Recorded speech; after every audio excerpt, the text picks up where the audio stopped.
Assalamualaikum. Today's topic of presentation is getting started with containers and Kubernetes.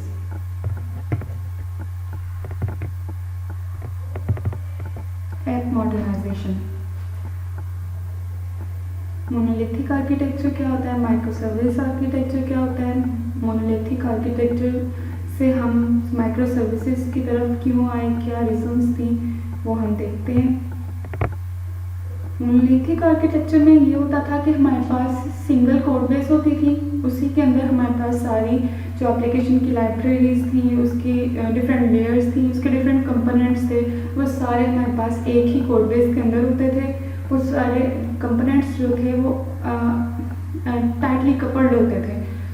तो वो जो components tightly coupled होते थे उनमें अगर किसी एक में हमें चेंज करना पड़ रहा है तो वो बहुत डिफ़िकल्ट हो जाता था। जैसे अगर हमारी एक एप्लीकेशन अप एंड रनिंग है तो अगर हमने उसमें कोई हमने टेक्नोलॉजिकल चेंज करना है या अगर हमने उसमें कोई लैंग्वेज का चेंज करना है तो ये हमारे लिए बहुत डिफ़िकल्ट हो जाता था। हमें क्या करना पड़ता था, सारी की सारी एप्लीकेशन को स्टॉप करना पड़ता था, फिर उसको अपडेट करना पड़ता था। तो ये बहुत डिफ़िकल्ट था मोनोलिथिक आर्किटेक्चर में। तो इन प्रॉब्लम्स की वजह से हम माइक्रो सर्विसेज की तरफ आए। माइक्रो सर्विस में क्या था, सिंपली हमने जो मोनोलिथिक आर्किटेक्चर था उसको स्मॉल पीसेस में हमने डिवाइड कर दिया था और उन जो वो स्मॉल पीसेस थे उनको हम माइक्रो सर्विसेज कहते हैं। ये जो माइक्रो सर्विसेज थी इनके पास हर एक के पास अलग से एक डेटाबेस होती थी और ये जो माइक्रो सर्विसेज थी ये एक दूसरे से इंडिपेंडेंटली वर्क करती थी। और इसमें ये जो पीछे मैंने प्रॉब्लम आपको बताई है कि हमें सारी की सारी एप्लीकेशन को स्टॉप करना पड़ता था वो इसमें नहीं करना पड़ता था।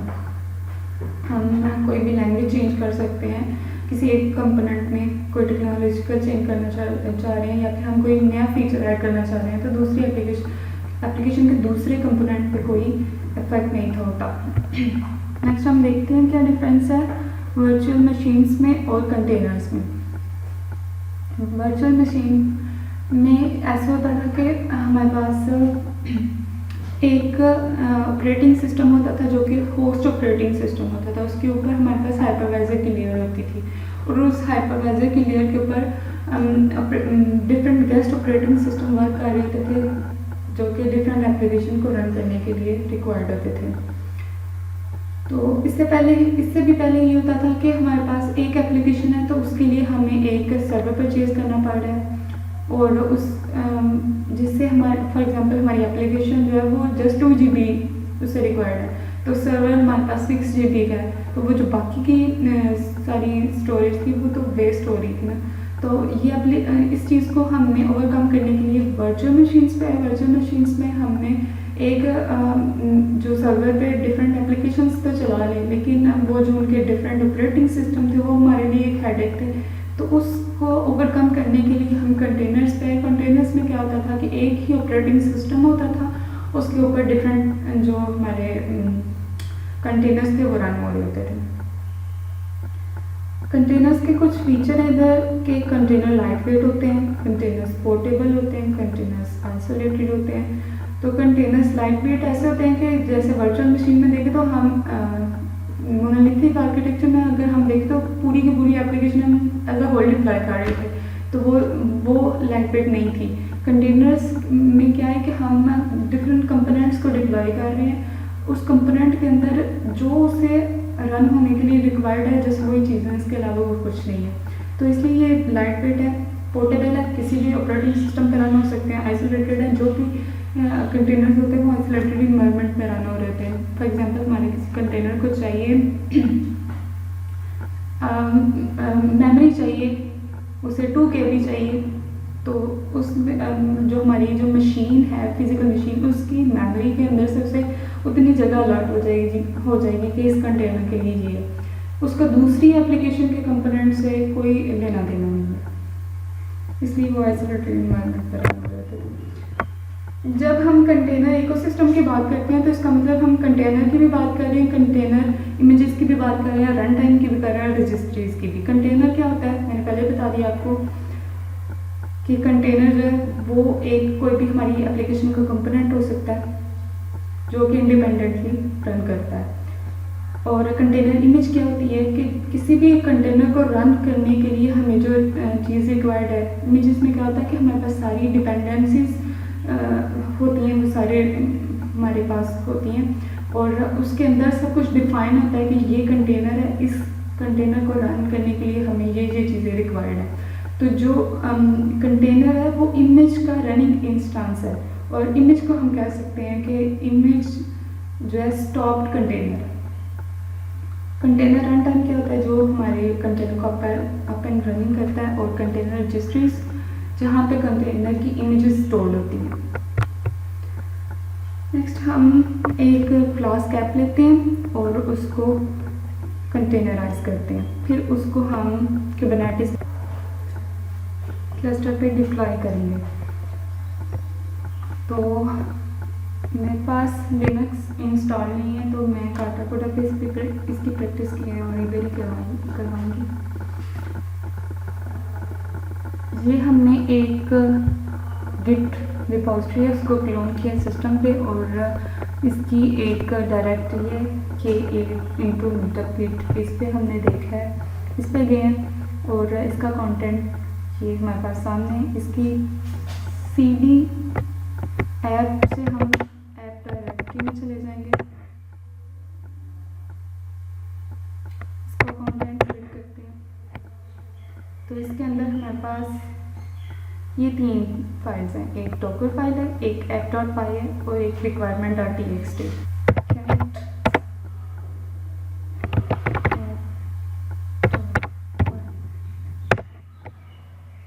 तो ये हमारे अंदर इसका कोड आ गया जो कि हमारी एप्लीकेशन का कोड है और हेलो वर्ल्ड रिटर्न करेगा।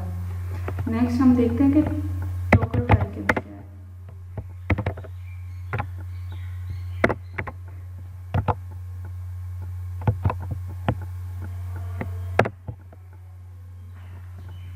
डॉकर फाइल के अंदर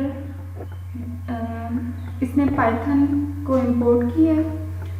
वर्किंग डायरेक्टरी हमारे पास ऐप है और उसने कॉपी की है जो भी था हमारी requirement.txt के अंदर, जो फाइल थी ना ऊपर requirement.txt, उसको उसने वर्किंग डायरेक्टरी में कॉपी किया और उसके अंदर जो भी था उसको, जो भी उसके अंदर रिक्वायरमेंट लिखी हुई थी वो उसने इंस्टॉल कर दी।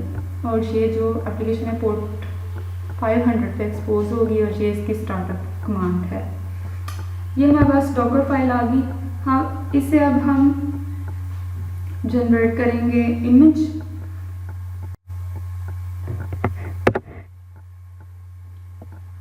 तो ये हमारे पास इमेज जनरेट होना स्टार्ट हो गई है।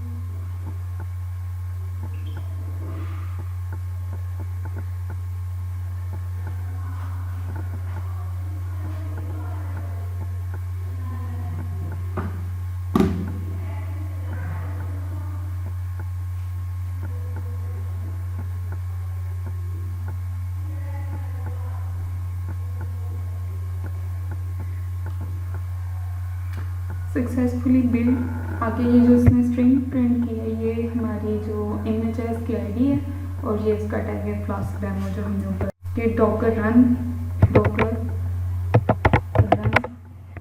आगे हम पोर्ट वगैरह देंगे तो हो जाएगा, लेकिन इसमें नहीं होगा क्योंकि ये जो टर्मिनल है ये हमारे पास जस्ट ये कंट्रोल प्लेन का है।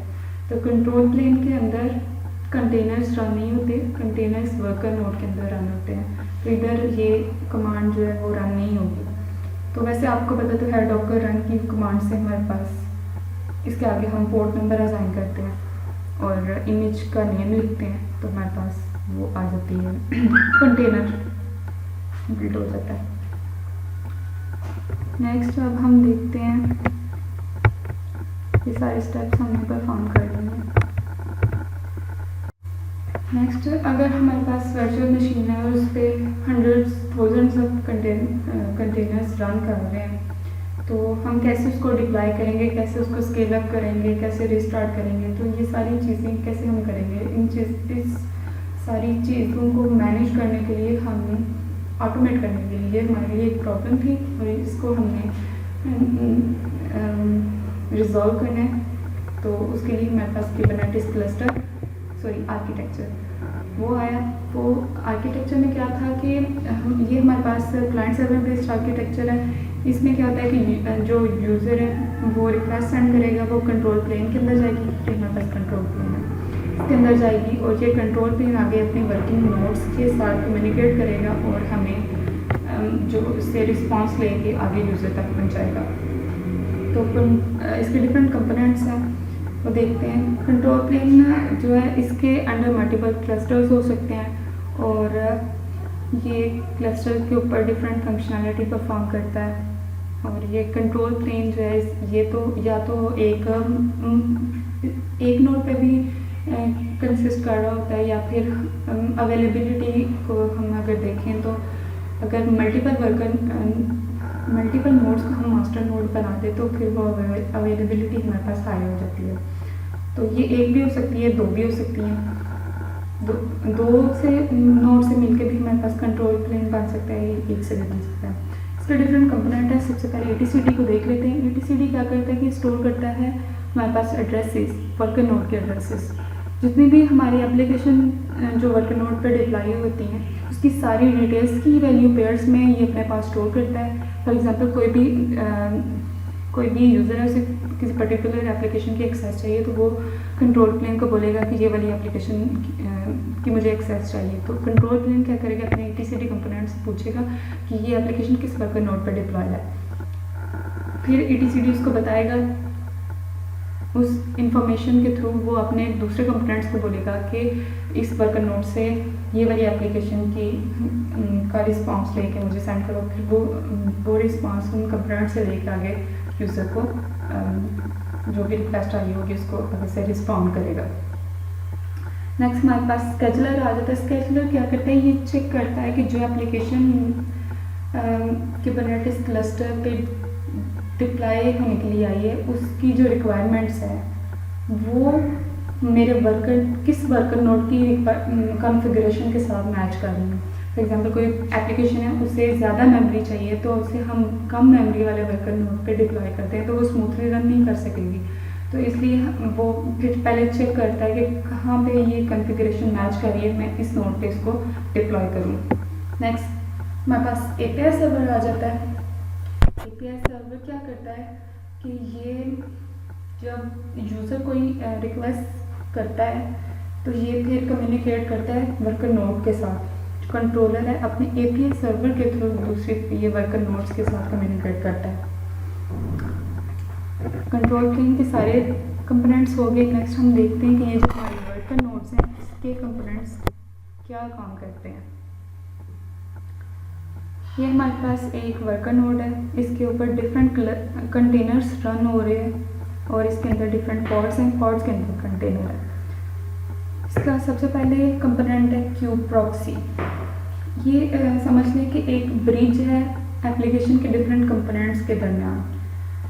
फॉर एग्जांपल हमारे पास एक एप्लीकेशन है, उसका एक कंपोनेंट वर्कर नोड 1 पे है, एक वर्कर नोड 2 पे, एक वर्कर नोड 100 पे डिप्लॉयड है। तो वो आपस में कैसे कम्युनिकेट करेंगे, वो क्यूब प्रॉक्सी के थ्रू कम्युनिकेट करेंगे। नेक्स्ट हमारे पास कंपोनेंट है क्यूबलेट। ये इंश्योर करता है कि वर्कर नोड की कॉन्फ़िगरेशन रिक्वायरमेंट जो है वो कंटेनराइज्ड एप्लीकेशन की कॉन्फ़िगरेशन जो उसको रिक्वायर्ड है उसके साथ मैच कर रही है कि नहीं कर रही है। नेक्स्ट हमारे पास कंटेनर रन टाइम है जो कि हमारी एप्लीकेशन के रेप्लिकास जनरेट करता है। रेप्लिकास समझ लें कि हमारी एप्लीकेशन के इंस्टांसेस हैं। तो उसके बाद ये एप्लीकेशन को ओपन रनिंग भी करता है। आई होप सो आर्किटेक्चर की समझ आ गई होगी आपको।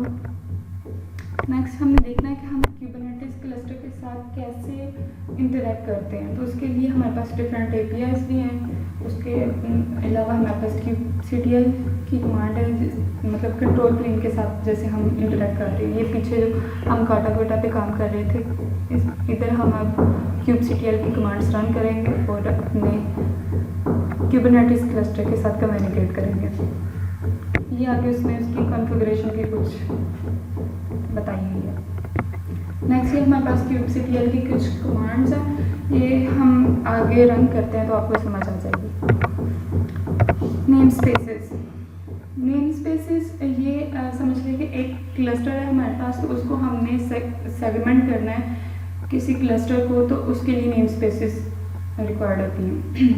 फॉर एग्जांपल हमने एक पॉड क्रिएट किया हुआ है अपने क्लस्टर के अंदर फ्लास्क के नेम से, फ्लास्क डेमो के नेम से समझ लें कि हमने एक पॉड क्रिएट किया हुआ है। नेक्स्ट दूसरी दफ़ा अगर हम पॉड क्रिएट कर रहे हैं उसी नेम से, तो वो हमें कुबरनेटिस हमें नहीं अलाउ करेगा कि एक नेम से ऑलरेडी पॉड क्रिएटेड है तो अब आप इस नेम से नहीं कर सकते हो। तो अगर हमने एक जो पर्टिकुलर पॉड है वो हमने किसी एक पर्टिकुलर नेम स्पेस के अंदर हमने बनाया हुआ है, तो फिर हम उसको दोबारा से किसी और नेम स्पेस के अंदर बना सकते हैं। ये आगे हम डेमो परफॉर्म करते हैं काटा कोडा पे। इसके लिए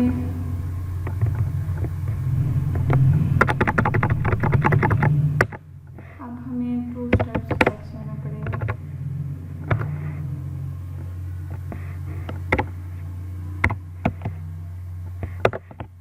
इस डायरेक्टरी में हम चलेंगे। इसका कंटेंट अगर हम रीड करें तो इसके अंदर ये 3 कुबरनेटिस मैनिफेस्ट हैं, एक फ्लास्क पॉड के, एक पॉड के लिए, एक सर्विस के लिए और एक डिप्लॉयमेंट के लिए। अभी हम पॉड जनरेट करने जा रहे हैं, तो पहले हम इस फाइल को रीड कर लेते हैं।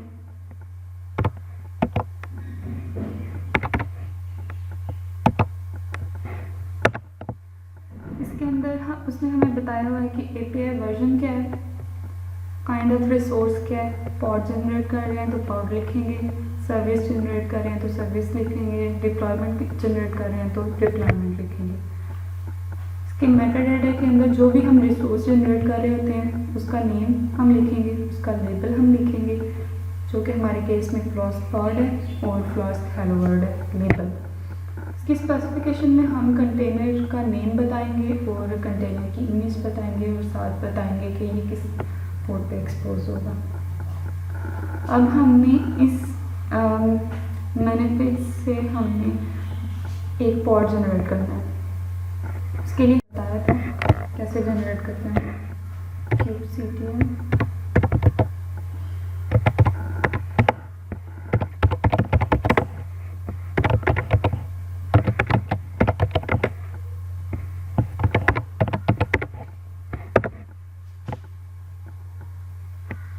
ये हमारे पास एक नेम स्पेस जनरेट होगी।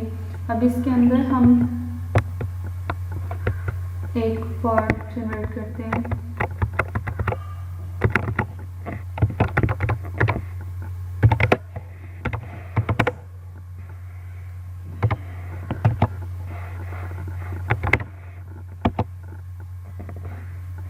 इधर हमने नेम स्पेस मेंशन करनी है, जो हमने अभी नेम स्पेस बनाई है इसके अंदर हम ये पॉड जनरेट करेंगे।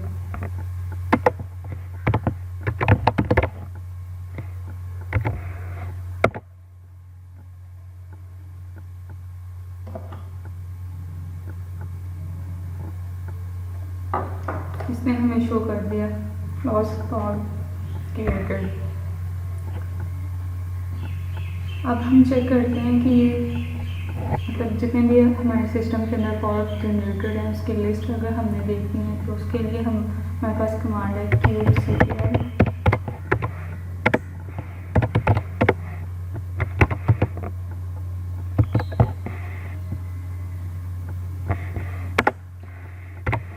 ये अभी हम इस पर्टिकुलर नेम स्पेस के अंदर चेक करना चाह रहे हैं फ्लास्क के अंदर।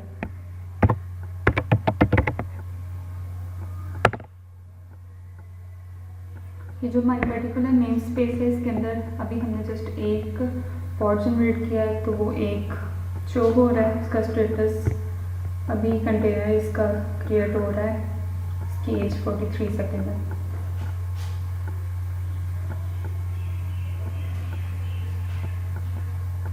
नेक्स्ट अगर हमने अब ये वाला कंटेनर डिलीट करना है तो वो कैसे करेंगे, सिंपल है, जस्ट हमने डिलीट kubectl डिलीट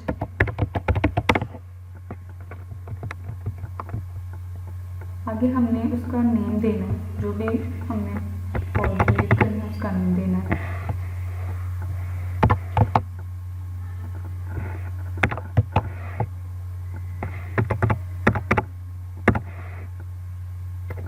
हम कह रहे हैं कि ये वाला पॉड फ्लास्क पॉड जो है इस नेम से जो भी कंटेनर हमारी इस नेम स्पेस के अंदर है उसे डिलीट कर दो।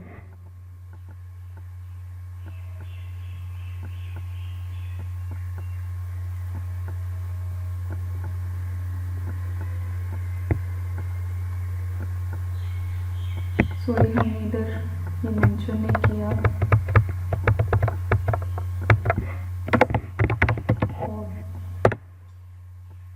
डिलीटेड। अगर हम वो ओके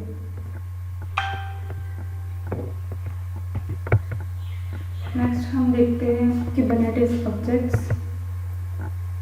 ये पॉड हमने जनरेट करके एक देखा है कि एक पॉड एक हमारे पास समझ लें जैसे डॉकर में होता था कि एक कंटेनर हम इनसे एक कंटेनर लगाते थे, कंटेनर को हम डॉकर पे इजीली रन कर सकते थे। लेकिन अगर हमने कुबरनेटिस का में कंटेनर्स रन करने हैं तो वो हम ऐसे रन नहीं कर सकते। उसके लिए हमने कंटेनर को एक समझ लें हाई लेवल ऑब्जेक्ट में हमें उसे रैप अप करना पड़ता है और फिर उसको रन करना होता है। तो वो रैपर समझ लें पॉड है। एक पॉड जो है उसके अंदर मल्टीपल कंटेनर्स रन कर रहे होते हैं, मल्टीपल भी हो सकते हैं, एक भी हो सकता है, वो हमारी एप्लीकेशन की रिक्वायरमेंट के मुताबिक होता है। तो उसके अंदर वॉल्यूम्स भी हो सकते हैं। नेक्स्ट हमने ये पॉड जनरेट करके देखी है। नेक्स्ट हम देखते हैं कि जो हमारी फॉर एग्जांपल हमारी एक एप्लीकेशन है उसका जस्ट एक ही हमने इंस्टेंस जनरेट किया हुआ है। तो जितनी भी रिक्वेस्ट उस एप्लीकेशन के लिए आएंगी वो एक इंस्टेंस पे जा रही होंगी, जो कि एप्लीकेशन पे लोड होगा। और ये भी एक डिफ़िकल्टी है। तो हमारे जो कुबरनेटिस है वो क्या करता है कि हमारी एप्लीकेशन की डिफरेंट कॉपीज़ बनाता है। जब ज़्यादा रिक्वेस्ट आती हैं तो वो क्या करते हैं, कुछ रिक्वेस्ट को वो एक इंस्टेंस पे सेंड कर देता है, कुछ रिक्वेस्ट को दूसरे पे, कुछ को तीसरे पे। इससे वो लोड बैलेंस हो जाता है। डिप्लॉयमेंट भी एक हाई लेवल ऑब्जेक्ट है जिसके अंदर हमारे पॉड के डिफरेंट ऑब्जेक्ट्स होते हैं और उसको हम कैसे स्केल अप करते हैं, कैसे अपडेट करते हैं। हम पहले एक डिप्लॉयमेंट जनरेट करेंगे, उसके बाद उसके अंदर हम एप्लीकेशन के 2 रेप्लिकास जनरेट करेंगे और उस रेप्लिकास के ऊपर हम लोड बैलेंसर टाइप एक सर्विस जो है वो इम्पोज करेंगे।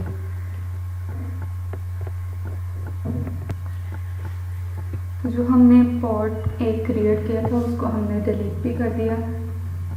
अब हम पहले देखते हैं कि हम किस डायरेक्टरी में थे। अच्छा, इधर हमारे पास एक मैनिफेस्ट पड़ा हुआ है डिप्लॉयमेंट के लिए, इसको हम यूज़ करेंगे। पहले इसका कंटेंट रीड कर लेते हैं।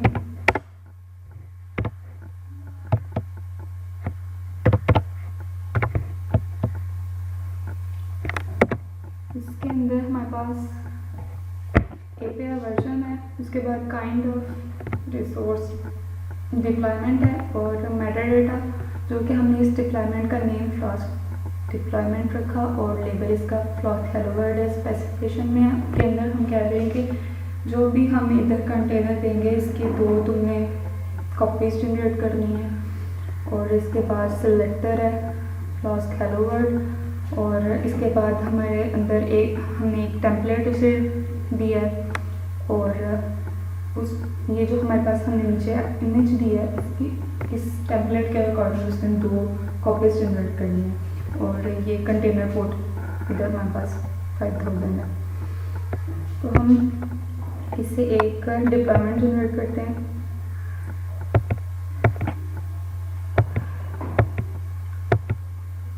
जैसे हमने पॉड क्रिएट किया था सेम वही कमांड है, जस्ट इधर हमारे पास फाइल चेंज होगी। इसको हमने नेम स्पेस फ्लास्क ही दी।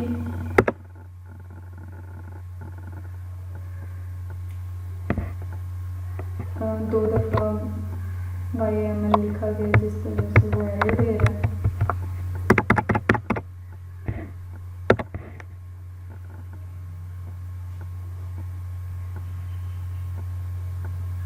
क्रिएटेड डिप्लॉयमेंट टाइप का हमारा रिसोर्स है और वो क्रिएट हो गया, उसका नेम क्लास डिप्लॉयमेंट है।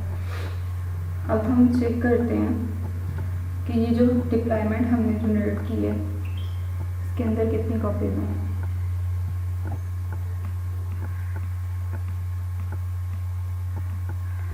kubectl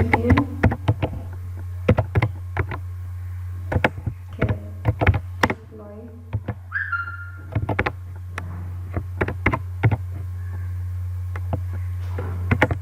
नेम स्पेस हमारी क्लास थी।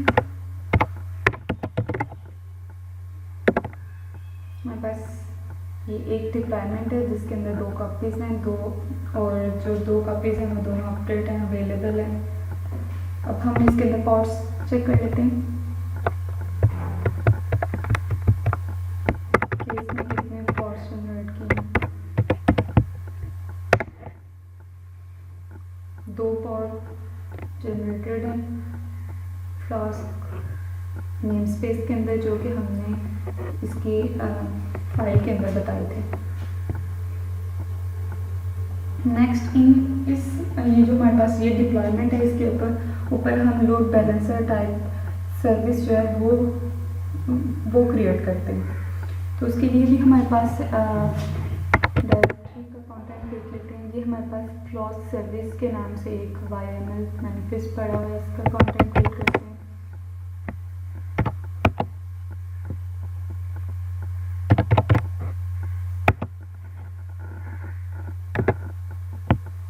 इसके अंदर इसने हमें बताया था इसका API वर्जन क्या है, काइंड ऑफ रिसोर्स के सर्विस है, मेटा डाटा में उसकी वो नेम और लेबल उसने बता दिया। स्पेसिफिकेशन में उसने बता दिया कि ये सर्विस हमारे पास लोड बैलेंसर टाइप की सर्विस है। इसकी जगह पे नोड पोर्ट भी हो सकती थी, इसकी जगह पे हमारे पास क्लस्टर IP भी हो सकती थी। और इसकी पोर्ट क्या है 80, टारगेट पोर्ट 5000, और ये प्रोटोकॉल यूज़ कर रही है ट्रांसमिशन कंट्रोल प्रोटोकॉल। और सिलेक्टर क्या है, जो कि एप्लीकेशन हमारी जो भी है, हम फ्लास्क हेलो वर्ल्ड यूज़ कर रहे हैं ना, तो ये इधर हमने वो बता दी।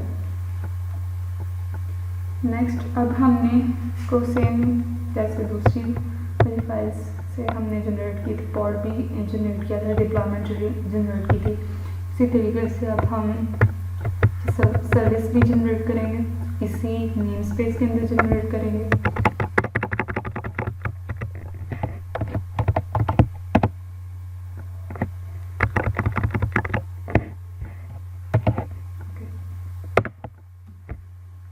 ये हमारे पास क्रिएटेड है। अब हमने इसका लिस्ट डाउन कर लेते हैं इसको कि कितनी सर्विसेज हमारी इस पर्टिकुलर नेम स्पेस के अंदर है। तो उसके लिए हम हमारे पास कमांड है kubectl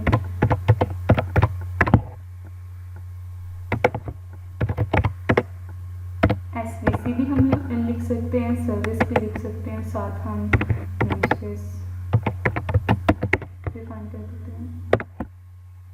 तो ये इसने हमें बता दिया कि ये जो हमारे पास पर्टिकुलर सर्विस जनरेट हुई है उसकी टाइप लोड बैलेंसर है, और इसका क्लस्टर IP ये है, और एक्सटर्नल IP ये है, पोर्ट नंबर ये है, और 27 सेकेंड पहले ये जनरेट हुई है। ये एक्सटर्नल IP यूज़ होगा जब कोई भी यूज़र हमारी एप्लीकेशन को एक्सेस करेगा तो वो इस IP के थ्रू करेगा, और जब एप्लीकेशन के कंपोनेंट्स एक दूसरे के साथ कम्युनिकेट करेंगे तो वो इस IP को यूज़ करेंगे। ये हो गया हमारे पास। नेक्स्ट अब हम देखते हैं कि कुबरनेटिस वर्कलोड्स क्या होते हैं। हमने फिलहाल क्या किया है कि हमने सबसे पहले एक डॉकर फाइल ली थी, हमारे पास डॉकर फाइल थी, requirement.txt थी और app.py थी। app.py के अंदर हमारे पास एप्लीकेशन का कोड था, requirement.txt के अंदर हमारे पास एप्लीकेशन को रन करने के लिए जो भी रिक्वायरमेंट्स थी वो थी, और हमारे पास डॉकर फाइल के अंदर वो सारी डेफिनेशन थी उसकी डिपेंडेंसीज वगैरह की, या फिर जो भी उसका मेटाडाटा सब कुछ उसके अंदर डिफाइन था। डॉकर फाइल के थ्रू हमने इमेज जनरेट की। इमेज जनरेट करने के बाद हमने कंटेनर रन किया, जो कि हमारे रन नहीं होता था, तो सो हमने नहीं किया, लेकिन उसकी मैंने आपको कमांड भी बता दी, उसका स्क्रीनशॉट भी बता दिया। नेक्स्ट हमने एक पॉड जनरेट किया, सिंपल एक नेम स्पेस के अंदर हमने पॉड जनरेट किया था, उसको फिर जनरेट करके डिलीट कर दिया। फिर हमने डिप्लॉयमेंट के थ्रू 2 इंस्टांसेस अपनी एप्लीकेशन के जनरेट किए थे, 2 पॉड जनरेट किए थे हमने। फिर उन पॉड्स के ऊपर हमने एक लोड बैलेंसर टाइप की सर्विस जो है वो जनरेट की है, और उसके ये आईपी एड्रेसेस हमने गेट किए हैं। ये आईपी एड्रेस कोई भी यूज़र यूज़ करेगा और हमारी एप्लीकेशन जो भी है उसको एक्सेस कर लेगा। वर्कलोड हमारे पास बेसिकली क्या होती है, वो एप्लीकेशन जो कि हमारी कुबरनेटिस क्लस्टर पर रन हो रही होती है, वो हमारे पास कुबरनेटिस वर्कलोड कहलाती है।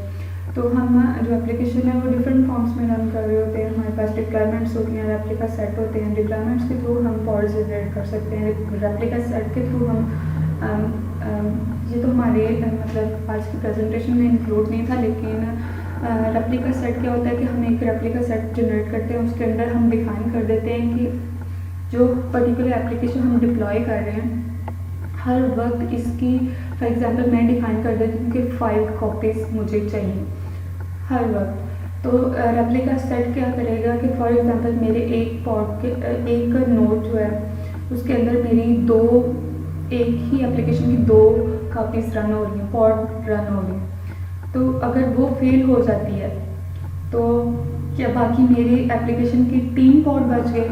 मैंने तो डिफाइन किया हुआ था कि मुझे मेरी एप्लीकेशन के हर वक्त 5 पॉड जनरेटर चाहिए, तो वो जो कुबरनेटिस है वो ऑटोमेटिकली मेरे जो बाकी के 2 पॉड है वो किसी और वर्कर नोड पे जनरेट कर देगा और उनको अप एंड रनिंग कर देगा। इस तरह से वो हमारी एप्लीकेशन के कॉपीज़ को मैनेज कर रहा होता है। नेक्स्ट हमने पॉड जनरेट किया था, इसकी आपको बेहतर इंफॉर्मेशन होगी। इसके बाद कंटेनर है, कंटेनर जो कि पॉड के अंदर एक्चुअली में हमारी एप्लीकेशन जो रन हो रही होती है। उसके बाद नेम स्पेसेस थे, जो मैंने आपको बताया था कि वर्चुअली हम अपने क्लस्टर को सेगमेंटाइज करते हैं, तो वो नेम स्पेसेस होती हैं।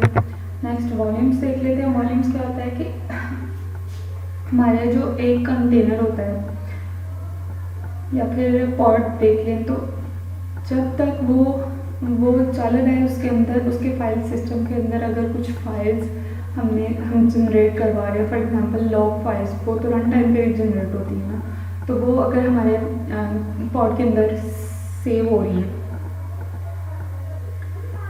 तो क्या होगा कि जब हमारा पॉड डिलीट होगा या फिर हम अपने पॉड को ख़त्म कर देंगे, तो वो सारी फाइल सिस्टम के साथ वो जो फाइल सिस्टम के अंदर हमारी फाइल स्टोर थी वो भी ख़त्म होगी। तो नेक्स्ट जब हम अपनी एप्लीकेशन का दोबारा से पॉड जनरेट करेंगे तो उससे तो वो वाली हिस्ट्री जो है लॉग हिस्ट्री वो तो नहीं उसे मिलेगी।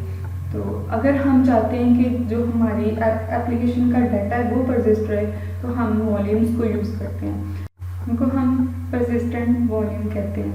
तो इससे ऐसे होगा कि अगर हमारा पॉड जो है वो डिलीट हो गया, तो हमारा जो डाटा होगा वो हमारे वर्क नोड लेवल पे होगा, पॉड लेवल पे नहीं होगा। वो जो पर्टिकुलर हम जो डाटा सेव कर रहे हैं वो शेयर्ड होगा डिफरेंट पॉड्स के दरमियान। और अगर एक पॉड डिलीट हो भी जाता है, इसमें कोई फेलियर अगर हो जाता है, तो वो डाटा जो है वो हमारे पास सेव रहेगा।